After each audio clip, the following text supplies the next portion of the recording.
Well, good afternoon to everyone who is joining us, whether you are in Germany, in the United States, elsewhere in Europe, or anywhere in the world. We're glad to have you with us today for this webinar. I'm Jeff Rathke. I'm the president of the American-German Institute at Johns Hopkins University. And we are really excited to be able to offer this very timely webinar. And I'm going to turn things over in just a moment to my colleague, Eric Langenbacher, who is the senior fellow and director of our program on society, culture, and politics. But before we do, let me just say that as so many of you will have noticed, yesterday there was a vote of confidence in the German Bundestag, which failed as it was predicted to fail, and that will open up the way to early elections to the German parliament, and those will take place most likely at the end of February 2025. So we are entering a new phase in German politics, and I think we have a tremendous group of speakers to help us understand where things are going to be headed. And with that, let me pass things on to Eric, and I look forward to hearing the contributions today. Thanks so much. Thanks, Jeff. And welcome everybody to our webinar today on the collapse of the Traffic Light Coalition and its consequences. We have three amazing panelists who will be providing some remarks today. We're going to start with Frank Decker, who is a professor at the Institute for Political Science and Sociology of the Rheinische Friedrich-Wilhelms-Universität Bonn in Germany. His main interests focus on problems of institutional reforms in Western democracies, party systems, and right-wing populism. He has many publications, most recently Politik in stürmischer Zeit, which came out in 2023 with a couple of co-authors. Then we're going to hear from Jana Faus, who's the co-founder and managing director of Politics Strategic Research, which is a Berlin-based research and consulting agency focusing on polling and issue management. She has over 20 years of experience in the field and has published numerous studies on public opinion, society, and election campaigns. And then thirdly, we're going to have Matthias Dilling, who's an assistant professor of political science at Trinity College in Dublin. His research investigates why and how political parties change and adapt, with a special focus on the center and far right in Western Europe, Germany in particular.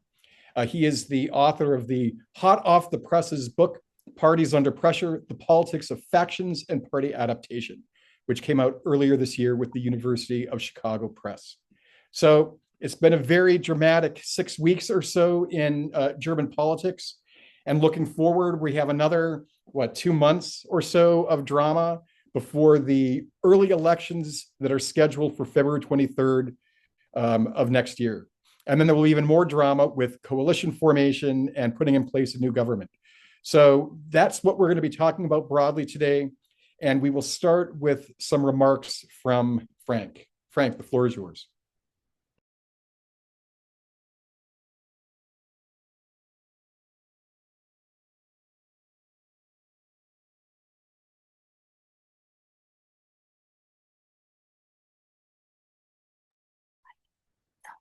Hello, everybody.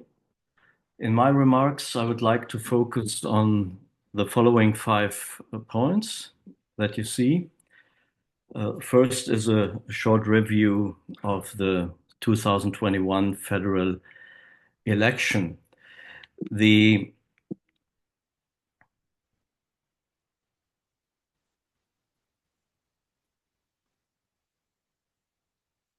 Sandra?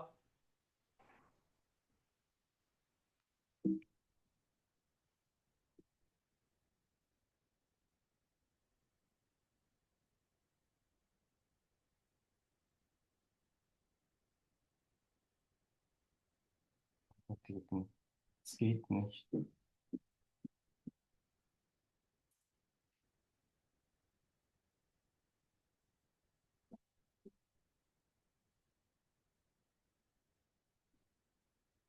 So now it seems to work, excuse me.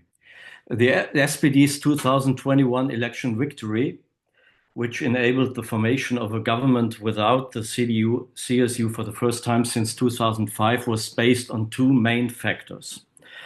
A general shift to the left in the party system and the self-destructive tendencies within the CDU-CSU, which resulted in a disastrous election campaign.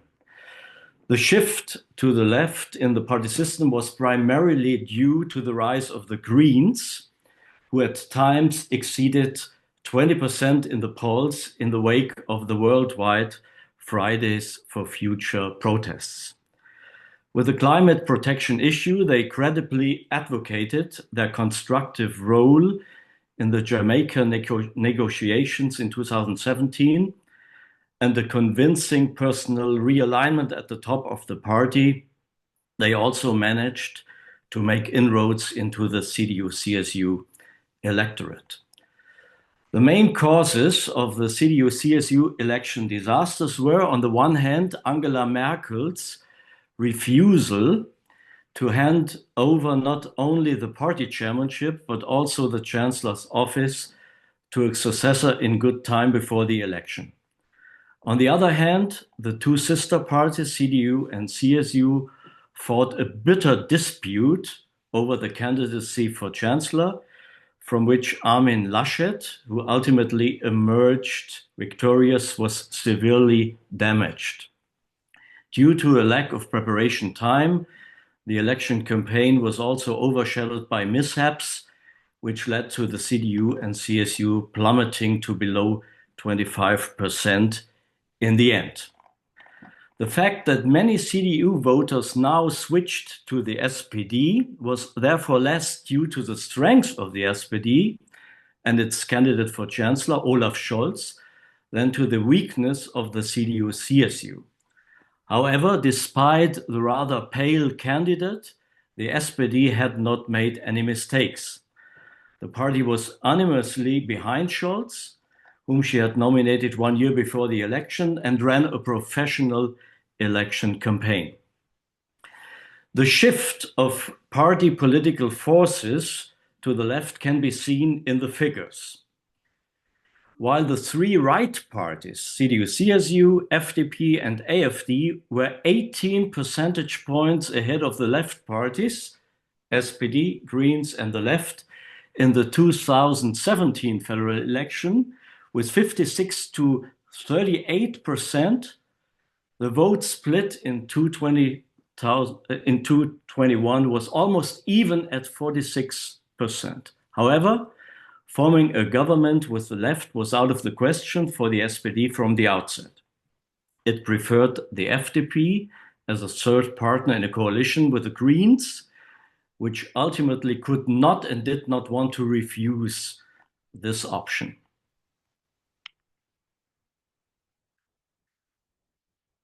Why did the traffic light coalition fail? The failure of the traffic light coalition after just 3 years can also be seen in the figures. When they came to power, the SPD, Greens, and FDP together had a clear majority of 52%. In November 2024, when the coalition collapsed, it was only just over 30% in the polls, and therefore less than the union parties alone achieved.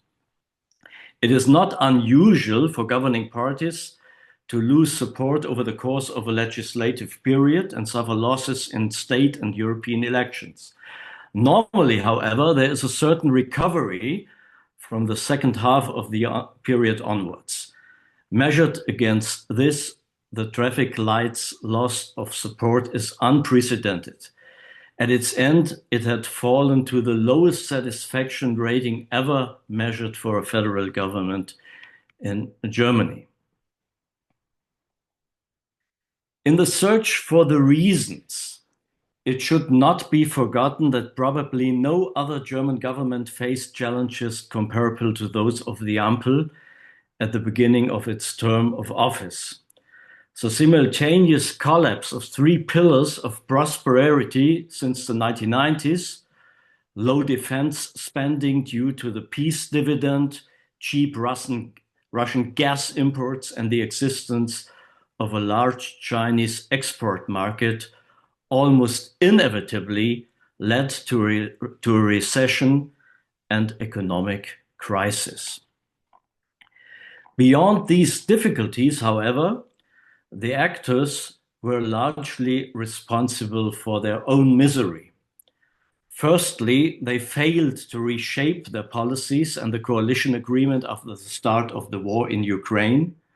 Secondly, they were unwilling and unable to bridge the ideological and political divides that opened up after the Federal Constitutional Court's budget ruling, when they suddenly found themselves 60 billion short in the budget. And thirdly, they fought it out on the open stage and questioned decisions that had already been made instead of jointly representing them to the public. How could people trust a government whose partners themselves harbored deep mistrust of each other?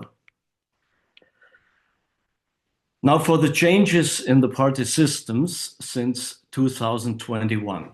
In addition to the CDU-CSU as the leading opposition party, the beneficiaries of government dissatisfaction were the right-wing populist and extremist AfD and the new Sarah Wagenknecht alliance, which, as a left-right party, is not extremist, but is comparable to the AfD in terms of its populist quality. The downward trend that the AfD had experienced in the federal election of 2021, particularly in the Western states, initially continued in the state elections in February and May 2022. From the second half of the year, there was then a turnaround in sentiment that drove the right-wing populists' approval ratings to unprecedented heights.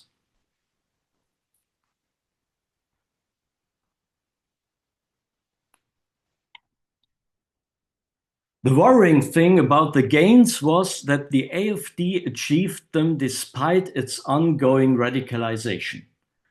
The Office for the Protection of the Constitution had classified it as a suspected right-wing extremist case since 2022.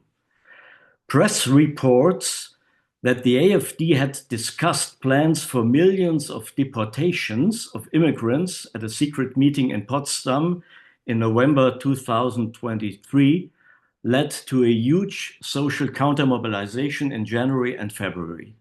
In the largest wave of demonstrations in Germany ever since World War II, more than 3 million people took to the streets at around 1,200 rallies by June to demonstrate against right-wing extremism and for tolerance and democracy.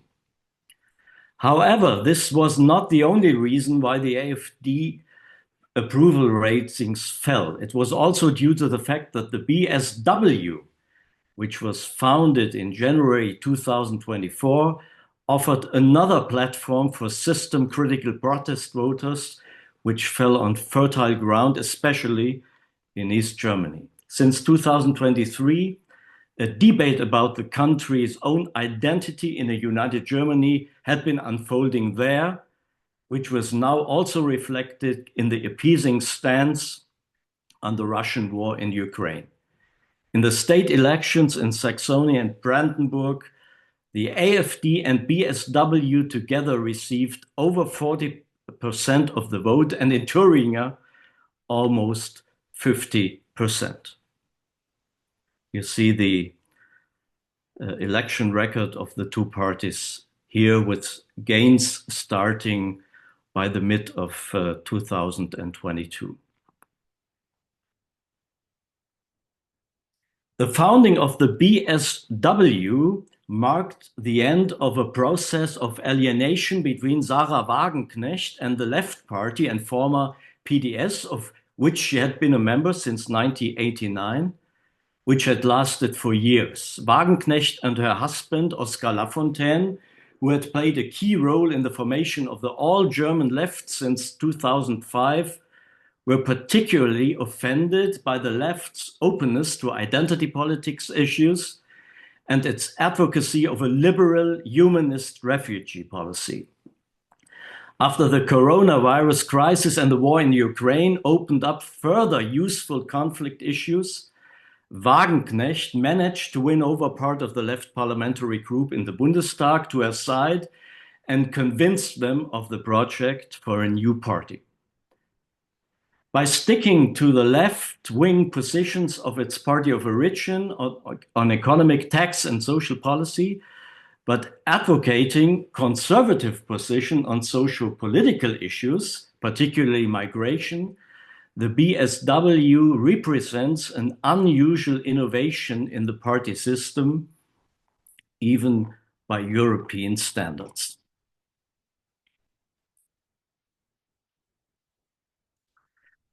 Now let's have a look for the coalition prospects for the forthcoming elections. As in previous elections, the duty to form a coalition government will rest in the democratic center, formed by CDU-CSU, SPD, Greens, and FDP.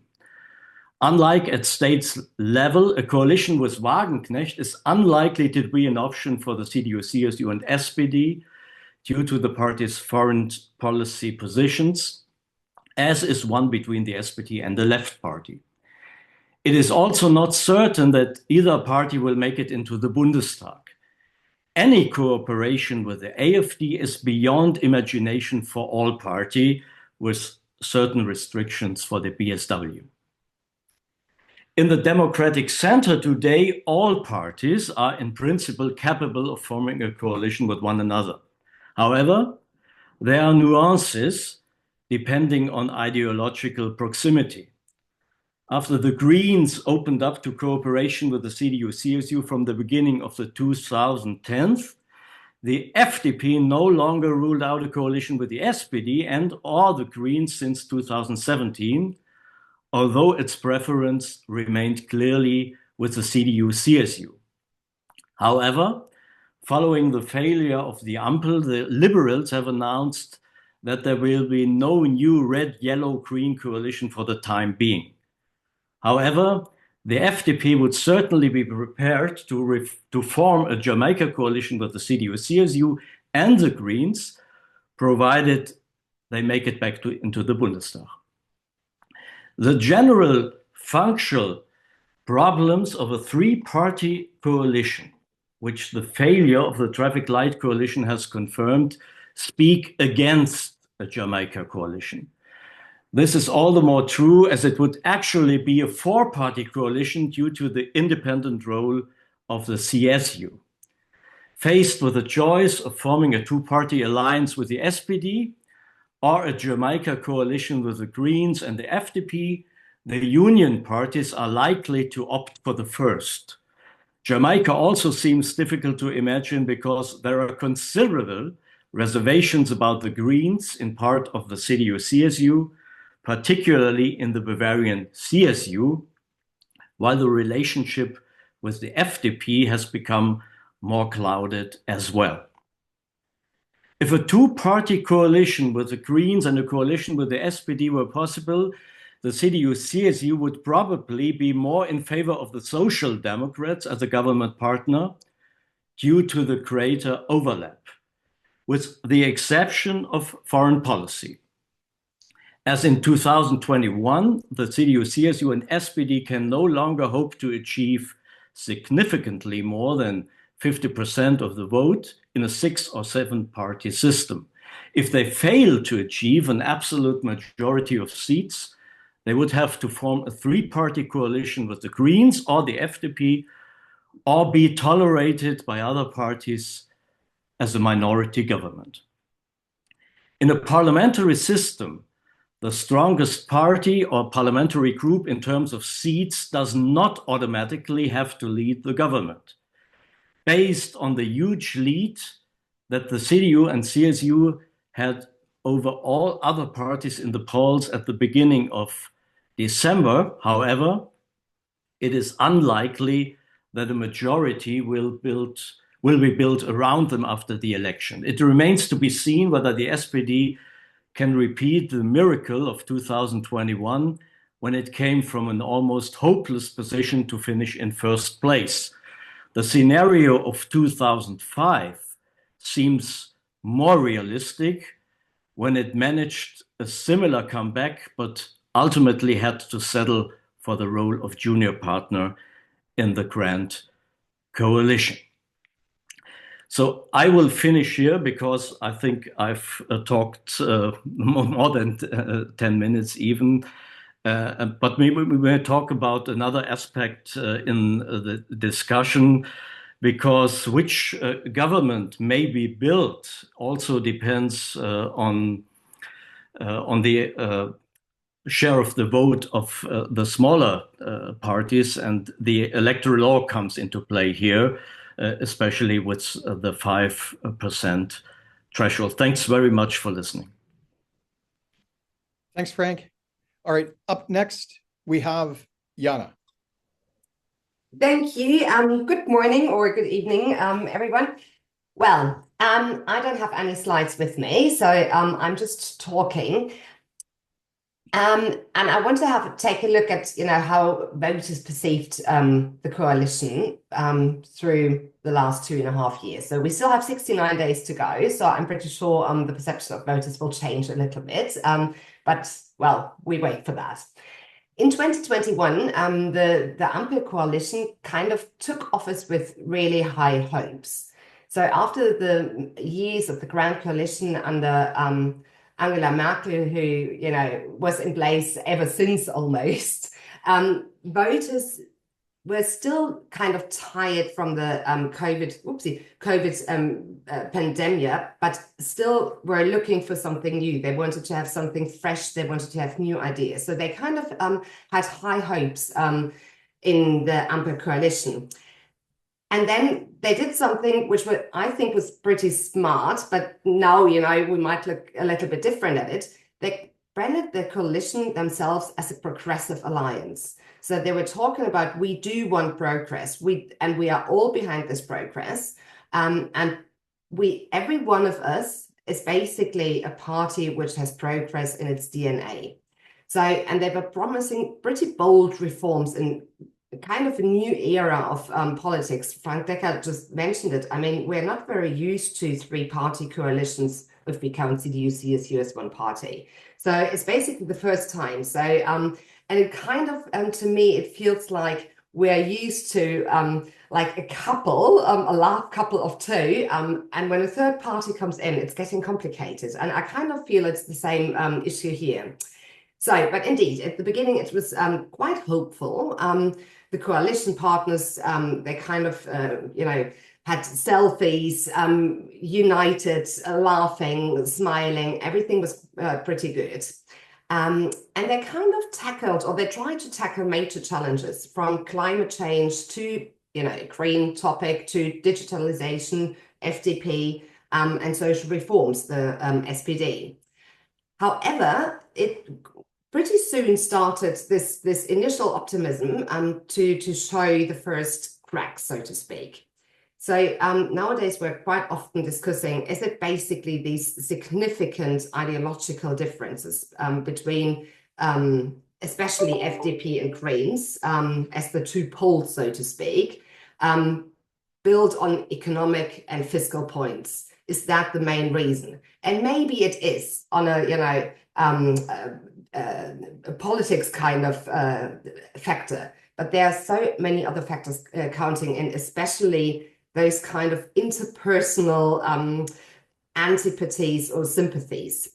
So, and I mean, those differences on this policy level, this is not entirely surprising whatsoever. I mean, the Greens, with a strong urge for regulation, investment, all on this green, focusing on green topics. And on the other side, the very market-oriented liberal FDP, they have totally different,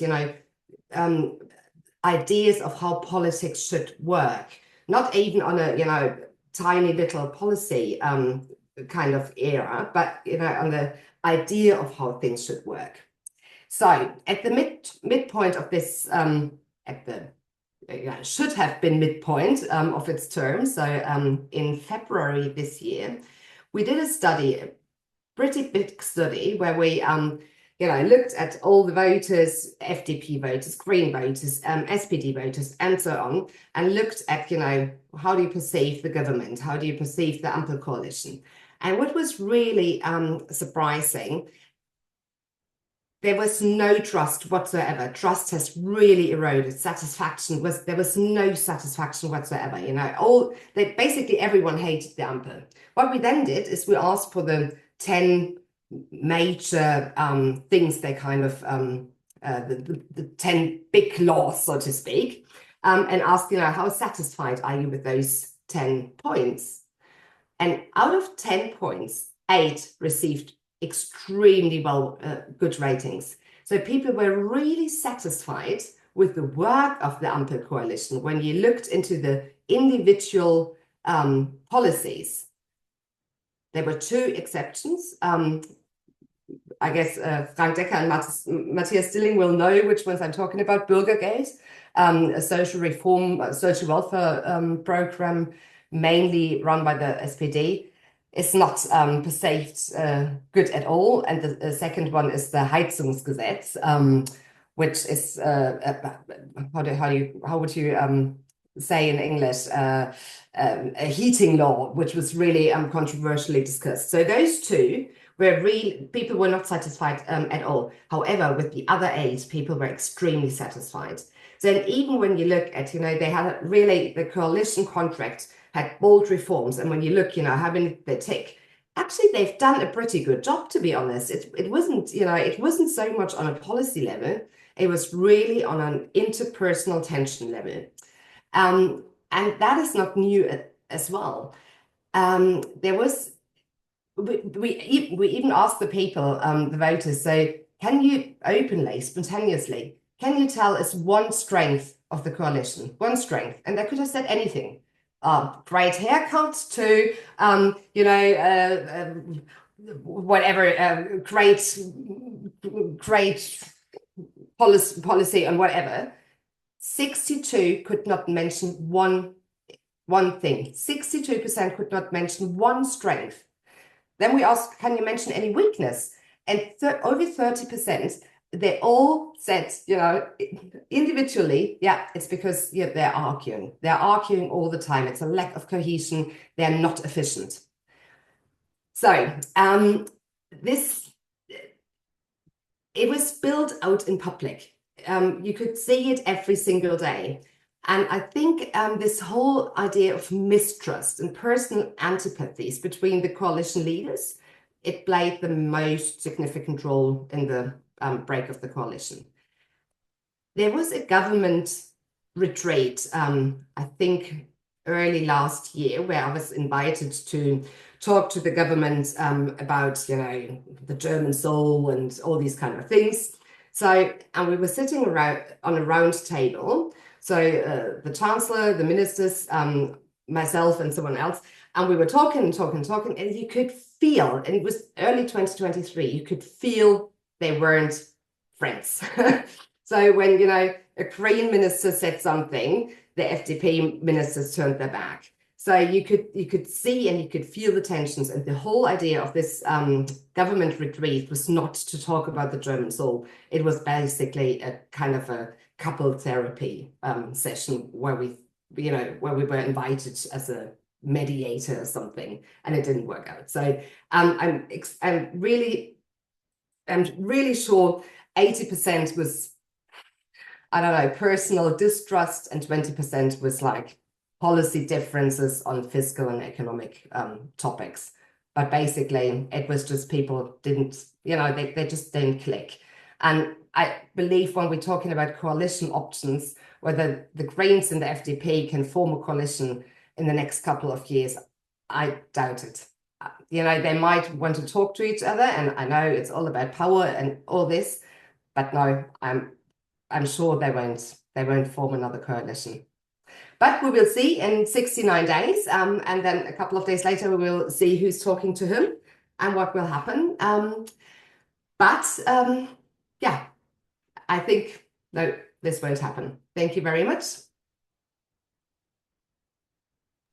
Very interesting. I especially liked your point about couples therapy and how that just didn't work this time. All right, Matthias, please.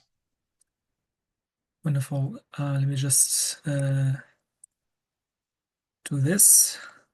Into the Zoom magic, and there we go. So thank you very much for having me on the panel, and also thank you so much to Frank and Jana for their remarks. It's actually kind of, we feel like kind of quite nicely fitting together, because while Frank and Jana have kind of mostly focused on kind of the run up to the collapse of the coalition, the kind of perception of the government, and the kind of immediate fallout, I like to kind of take a little bit of a more forward look toward the upcoming or the starting election campaign, particularly focusing on the state of the opposition, because we might feel like, especially like when, kind of, if you're an external observer of German politics, you might feel, okay, the one government kind of fails, and kind of, so who are the kind of, the players who might come in instead. I want to focus on three elements here: the parties, the issues, and the likely way forward.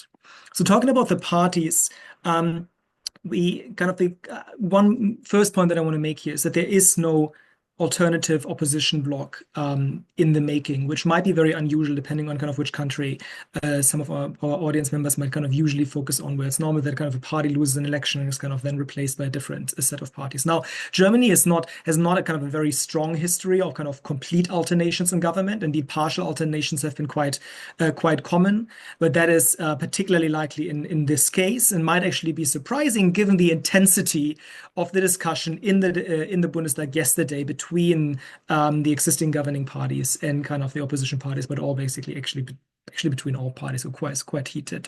What is notable if you look at kind of current polls is that the numerical, the opposition parties of CDU, CSU together with AfD would be able to replace the sitting government, but this is very unlikely, as we discussed, to happen. The fragmentation, heterogeneity of preferences means that this is almost, basically kind of impossible. The emergence of the BSW, but also further radicalization of the AfD that Frank has already mentioned, further contributes to a fragmentation in the party system that is probably kind of that is unparalleled in post-war history, except maybe the first 1949 election, but also like a strong heterogeneity in preferences across these parties. And in contrast to what has been previously expected, the rise of the BSW has not led to kind of a significant decline of the AfD. Indeed, like kind of initial kind of what we know so far is that there's been quite limited voter exchange between both parties. So it's further fragmentation rather than a zero-sum exchange on the fringes. And the CDU made very clear that there will be no coalition with the AfD. And again, indeed, if you kind of follow the news today with kind of, the release of a kind of information that the Constitutional Office for the Protection of the Constitution planned to kind of, classify kind of further branches of the AfD as right-wing extremists, further underline that there's simply no way for the AfD to be part of the next government. But the CDU is also highly unlikely to form a coalition with the BSW for reasons that Frank has already alluded. It's a bit more it has become a bit more complicated because initially there were also like kind of these statements at the land level, but this has been a bit softened with so-called BlackBerry coalition in Thuringia. We like to name our coalitions, the Bromberg coalition. But still, we also have seen failed exploratory talks in Saxony, and at the national level, given the BSW's foreign policy stance, it is virtually impossible or unthinkable that they would be part of the government. And the same goes as well, obviously, for a coalition between CDU and Die Linke. And the very fact that we even talk about this at this subnational, at the land level, means how difficult actually coalition making in Germany has become.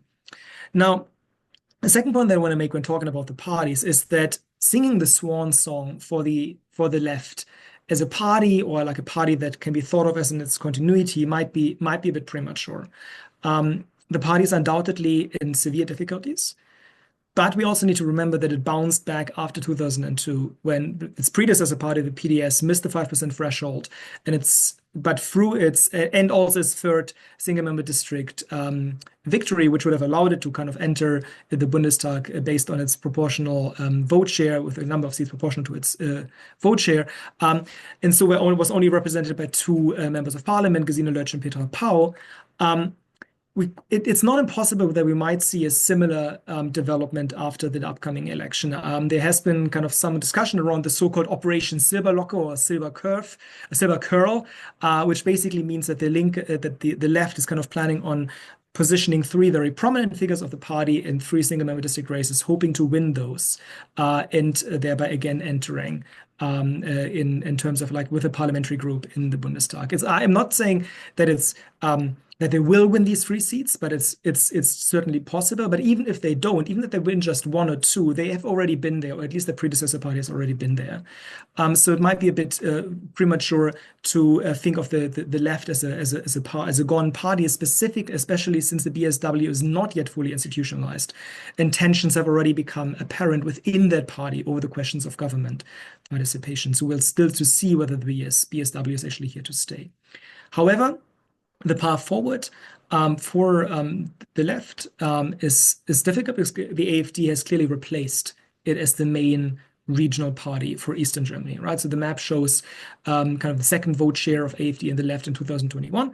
And we can see that the AfD has been very competitive for first place in large parts of Eastern Germany, up to 32%, 32.5%. The left, in turn, still clear stronghold in the east, but at an already much lower level in 2021, arguably still much lower nowadays. And we also see at the local level quite a bit of AfD victories. So the path for recovery for the left seems very difficult, and the AfD, even without an option to join the government at the national level, very clearly has entrenched itself, at least as a leading regional party.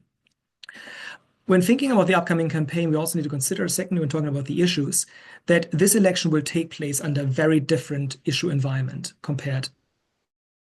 We can see this here, which shows the most important kind of problems in a recent poll by InfoStat-STIMAP, and we can see that really the economy has been kind of the most important issue for most respondents. It's a clear increase compared, if you look, increase by 38% compared to the previous election, and this is a very different issue environment. In the previous election, 2022, so-called second dimension issues, whether it's about migration, whether it's about climate change, has really kind of dominated. Now it's back to they still matter, but at a much lower level. But it's back to more first dimension issues, with questions around foreign policy in the light of Russia's war against Ukraine having also notably gained in prominence. Interestingly, when we look at parties' perceived competence on these different issues, we see that CDU, but also the AfD actually have gained in perceived competence, whereas the governing parties, and especially SPD and FDP, have kind of lost quite notably, even in previous strongholds around kind of social justice. If you look at the kind of the Social Democrats, or kind of salaries, pensions, and here again, like kind of the decline, particularly of the left in perceived competence, is quite striking.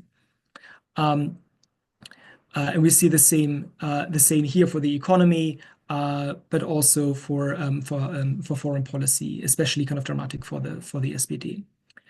What is interesting, if we think about the CDU strategy in recent years and its move toward the right under the Merz leadership, is that this kind of move as an attempt to kind of win back supporters from the AfD doesn't seem to quite play out. And as social scientists, we know that this also was always unlikely to play out. Indeed, there is a slight increase in perceived competence on on asylum and refugee and policies, but the same goes for the AfD.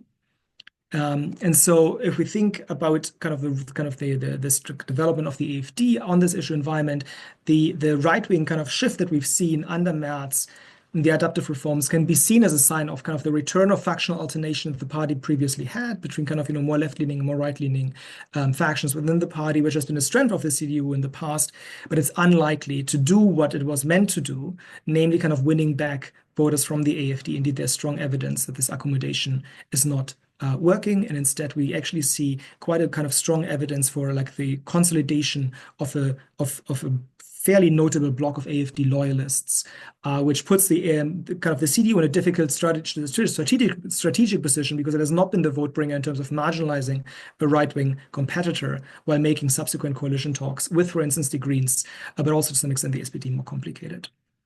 And so where does this leave us in terms of the way forward? As I said, we're very unlikely to see complete turnover in government, which after yesterday's debate will be really it probably requires some imagination to think how these different actors will come back together after they really went at each other in yesterday's debate. There is some early sign, which is interesting, some signs of attempting kind of this old bloc election campaign, because suddenly Merz has been kind of praising or defending Lindner in yesterday's debate, which kind of indicates some closing ranks between the Christian Democrats and the FDP, which is not necessarily surprising. This appealing to the CDU-CSU because it can present itself as a more right-leaning, socially and fiscally conservative alternative when other right-wing parties like particularly the AfD is not an option for government formation. It's appealing for the FDP because it presents itself as not kind of basically not part of the problem, kind of forgetting a little bit that it was actually part of the government for most part. But it also drives up the price for a potential Jamaica coalition, or kind of plays a bit hard to get for the Greens. But I think we'll also see as likely a missed chance actually to contain the parties on the fringes, if that's something that kind of the mainstream parties are interested in doing. Why? Because the high salience of economic grievances that we see, right, kind of economic issues really being kind of, very clearly indicated as an important topic, most important problem for the country, usually kind of lend itself to a campaign that risks being quite uncomfortable for the far right, since the latter has traditionally been divided on the issue and often blurred actually where it stands on that. But instead of seizing that, what we've been seeing is actually a bit of a mismatch between kind of the demand side kind of responses here and supply side rhetoric, with parties still continuing to talk a lot about so-called second dimension issues, a lot about migration, but also a lot of kind of valence issues that actually seem to favor the parties on the so-called fringes, the BSW and the AfD. We think about rhetoric about trust, rhetoric about kind of political establishment that usually kind of favors the AfD, but also rhetoric around peace. Nobody's against peace, of course, but like as long as this discourse is kind of driven in terms of we all want peace, we're the parties of peace, which of course relates to the Russian war of aggression against Ukraine. But as long as it's kind of remaining on this valence element rather than kind of a positional issue in terms of how are we actually achieving that, it again like further kind of strengthens attention and the positions of the BSW. So very exciting, albeit potentially not too optimistic campaign moving forward. Thank you. Thank you, Matthias. All right, now we will move to a question and answer period. I would ask all the participants, our attendees, if you have any questions, to please type them into the Q&A function at the bottom of your Zoom screen. Usually I get to ask the first question because it takes folks a while to type them in, but we have several questions already. So I'll start with the first question, which is: the explanation for the collapse of the Ampel always leaves out the decision by the Volksparteien not to work with the AfD, the left, and now Wagenknecht. How can Germany be called a democracy where more than 1/3 of voters get no representation? And doesn't the popularity of these extremist parties rise whenever they don't have to worry about governing? And is that the reason for their popularity and continued popularity? So I don't know if one or all of you would like to take a stab at that question. I feel uncomfortable with this notion that 1/3 of the population would not have representation, because I think that's just, they have seats in parliament, right? They have seats on committees, they have seats in parliament, so there is representation. And what I also like, a second point that I also always find a bit difficult with this line of reasoning is that you can flip it, and framing matters, right? You can flip it and you can say, well, 2/3 of the population don't support these parties. However, so there is no kind of, there is, as Frank mentioned earlier, right? Like, even in the Eastern German state elections, where kind of the AfD came out as the strongest party in 2 of the 3, there is no kind of automatic constitutional mandate to kind of to form or even be part of the next government. This is not how the German constitution works.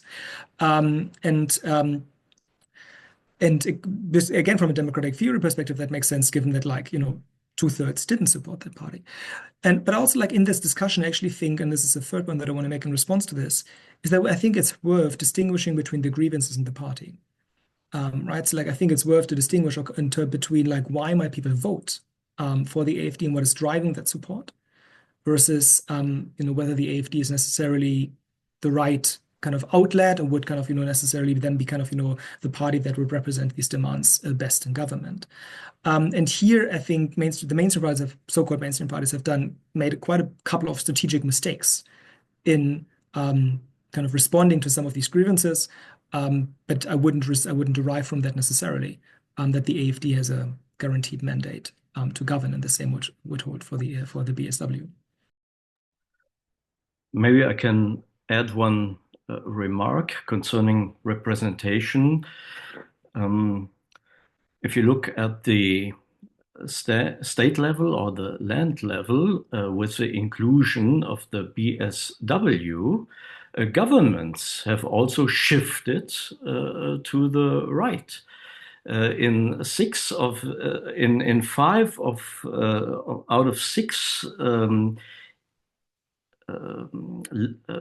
state governments in East Germany, the Greens were part of the government, and now they are no more part in any government. And while the BSW is now included into state governments, so we have a shift to the right in government representation also. But of course, at the federal level, it's not imaginable that any of the two fringe parties or the three fringe parties will be part of the government. But representation is not only be included in governments. It's principally a matter of being part of the parliament. So there is representation, and it's a representation of parties that are highly critical with the political system. We have a question here about younger voters. Because back in 2021, I think the FDP and the Greens were the most popular choice for younger voters, and that is now no longer the case. So what can we say about younger voters and their lack of support for the parties that they supported just, well, not even 4 years ago? And I think that I also saw that in some of the Eastern German elections, the AfD made surprising gains amongst the youngest voters. So do we have any thoughts on that?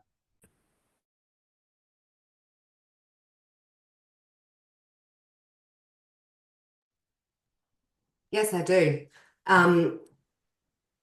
There was a study in the newspapers the last couple of months, like 2 months ago or something, I can't recall. And all the headlines were young people, majority of young people are now in favor of AfD, which is not true. What is true, though, is that they are not so much in favor of FDP and Greens anymore, and they kind of picked up to the normal level. So it's still not the youngs who, counter for strong AfD votes, but it's true they kind of picked up to, the normal level, so to speak. And I think this is not so surprising because they obviously face the same issues and same fears and hurdles and challenges the whole population faces. But what is true in the eastern states, we do see a surprisingly strong AfD amongst young voters, especially amongst young men, which I assume has something to do with the right hegemony of being visible and being there where young people are. So they do have a good image and is kind of pulling them. Yes. You also have to take into account the supply side of political competition, especially the changes in the public sphere because of the media and the social media. And the AfD especially, but also the BSW, they use social media and especially TikTok, which it's very popular with the young people, and they were able to address the young voters via TikTok. It's not the only explanation. You have to take into account the demand side, also corona crisis. But I think the social media it's really a kind of a game changer in political competition, which works very good for the challenger parties. I also like to pick up on what Frank has just said in terms of these interplay between demand and supply, right? Like you mentioned, kind of the particular strength of the AfD among younger voters in Eastern Germany. Of course, there's like, from a comparative perspective, there's quite strong evidence, not only in Germany but also like comparatively, that often kind of a feeling of being left behind, a feeling of being kind of marginalized, this feeling of kind of place-based resentments has been kind of an important driver of far right support. Now, the far right, whether it's the AfD or other parties, kind of often responds to that by kind of picking up the sentiment, but framing it in terms of kind of cultural values, right? It's like, you're feeling that way, the situation's that way because resources have been given to immigrants or to refugees. You're feeling that way because politics has forgotten you, etc. Right? When actually kind of the underpinning grievance is an economic one. It's about kind of, prospects, kind of career prospects. It's about social infrastructure. There's been recent work showing that the decline in public services is an important kind of correlate with far-right support. And I think here's also like a chance for mainstream parties to actually respond to that by not engaging with this kind of cultural narrative that the AfD keeps pushing, but by making specific economic offers for how to address the grievances that exist, without accommodating this far-right rhetoric. All right, we only have about 10 minutes left, and we have lots of questions to go through. So I'm going to start bundling some of the questions. Matthias, you just mentioned a comparative perspective, and we have several questions about whether there's something larger going on here, because all of our explanations so far for what's going on in Germany have obviously been German-focused, but we see the decline of centrist parties across the West, especially the decline of social democracy. We've seen government collapses in France, Canada's having problems, now Germany. So are there larger issues? And what are those larger issues that don't just affect Germany that might account for this moment in political time?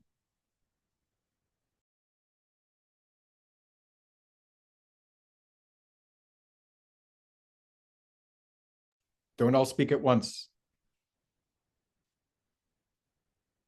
Matthias, you had mentioned the kind of comparative perspective, so why don't we start with some thoughts from you? Sure. I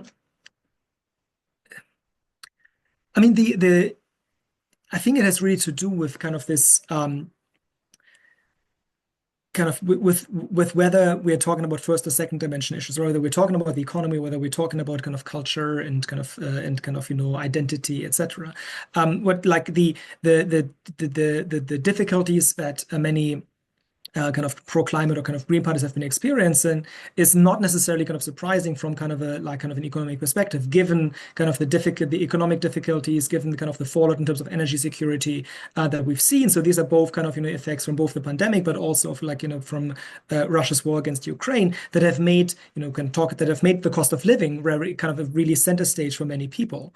And of course, in that sense, thinking about climate change often becomes like a second kind of priority for many people, and so I think like mainstream parties, kind of non-radical parties would probably, personally, I think, be well advised to address those grievances. And there have been discussions to what extent social democrats have been kind of neglecting that part of their identity to kind of and kind of be discussing more kind of a cultural issues. So I think it's about thinking about a potential mismatch between the grievances that we have on the demand side and the rhetoric that we've been seeing in party competition on the supply side. All right, we also had several questions about the FDP. Do you think that they have a realistic chance of making it over the 5% threshold? What will the consequences of not making it into the Bundestag actually be? Will they be able to recover like they did after the 2013 drubbing? Is there still room in the German party spectrum for such a niche party? So anyway, some thoughts on the prospects of the FDP. Well, I guess it's really hard to tell whether, they will reach the 5% hurdle or not. Both things are possible. I'm pretty sure, it could be 4.8 and it could also be 5.6. So we don't know yet. However, their election campaign they are planning, I think, is hitting the nail for their small group of voters. But for this small group, it's a pretty appealing campaign. So I'd be rather positive that they can make it above the 5% hurdle. Having said that, the media will focus in the next 69 days on, Scholz and Merz. So the others will have difficulties to appear in media. So this will make it a little bit harder. One point to the FDP, their main, their DNA is freedom. It was all the time freedom. And it's not just a niche party. There is room in the party system for a social liberal party, which we don't have at the moment. However, a couple of years ago already, I guess the latest point was when Corona started, where everyone was talking about freedom, and it was not a unique selling point for the FDP anymore. So freedom, a little bit similar to Gerechtigkeit for the SPD. They they got it was stolen from them. So they now need to find their new DNA. And I'm not so sure that Lindner is the right guy to support that. All right, given that we just have a few minutes left. Oh, Frank. Just one sentence. Even if they fail, they will not vanish from the scene, because any opposition party, if it's in the parliament or outside, always has the chance to come back, because of the people will not be satisfied with any government that's in office. And that's, of course, a chance for any opposition party. So I think they will have a chance to come back. All right, I'm going to quickly bundle the last kind of outstanding questions, although I'm sure there's more. And then that will also give each of our panelists an opportunity to share some concluding thoughts by answering these questions as well. So the first are some of the real structural issues and cleavages that affect German politics, especially the East-West divide, which has come up repeatedly here and there in our discussion today. Do any of the mainstream parties have a realistic plan to address this kind of lingering cleavage in Germany? Secondly, energy, which of course plays into all the economic problems that Germany's having. We did mention this, but do the mainstream parties have any realistic plan to get the price of energy down, to get to more, I was going to say sustainable, but I don't mean it in the green way, but reliable kind of energy supplies? And then thirdly, we know that Putin has been engaged in a gray war, hybrid warfare. Do you think that any Russian interventions in the campaign will affect the outcome? So why don't we go in reverse order from how we started? So Matthias, would you like to begin? Thank you. Well, let me kind of take them in reversed order then as well. Starting with Russian intervention. I'm not aware of research on Germany specifically, but what we know from empirical research on kind of attempts at foreign interference in election outcomes is, and here I'm mostly drawing on research on the US, is that it's quite prevalent, but not very decisive. In terms of actually kind of changing attitudes and changing behavior. At least, again, like, they're kind of limited empirical kind of evidence, often kind of snapshots, often kind of on specific elections.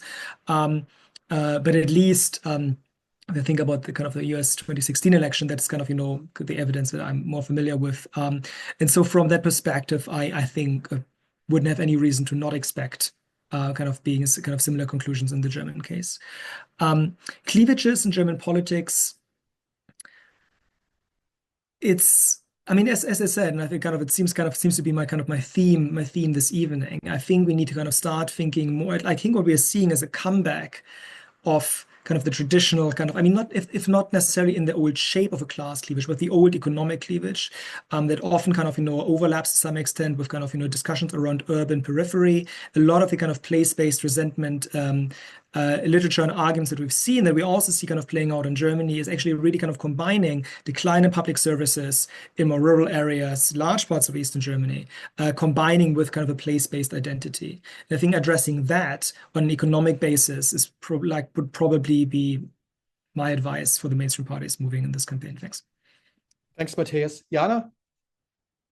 Really short, Putin intervention, yes, we will see it massively, and we already we have started seeing it. So the whole civil society, all their regressive campaigns are, attacked by Russian bots, and they struggle to keep up their campaigning. So yes, we do see it, and it will from my perspective, it will get harder. And yeah. The East-West divide. Does any party have a good idea how to deal with this? No, I don't see any party is dealing with this issue in a proper way, and hasn't been dealt with.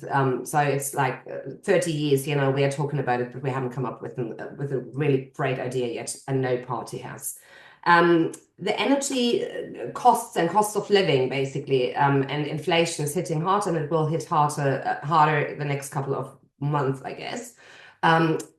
The SPD is trying to find something, but they haven't come up with a proper plan for green energy, which is affordable, nor have the Greens. But I'm pretty sure that at least those two will come up with something. Let's see what the CDU is answering.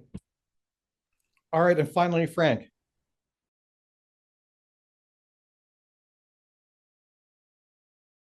You're muted.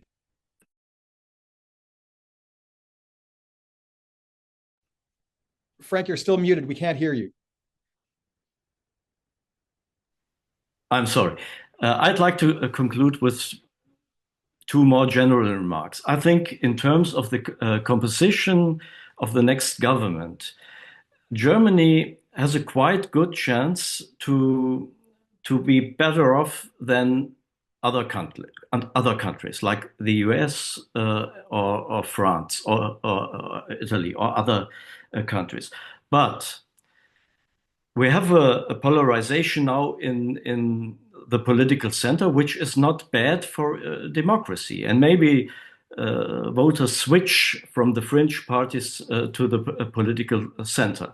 I'm not so pessimistic about that. But the two major parties, the union parties and the SPD, they promise very, very much. And they know that they will not be able to keep their promises. So we will have discontent in the next years, and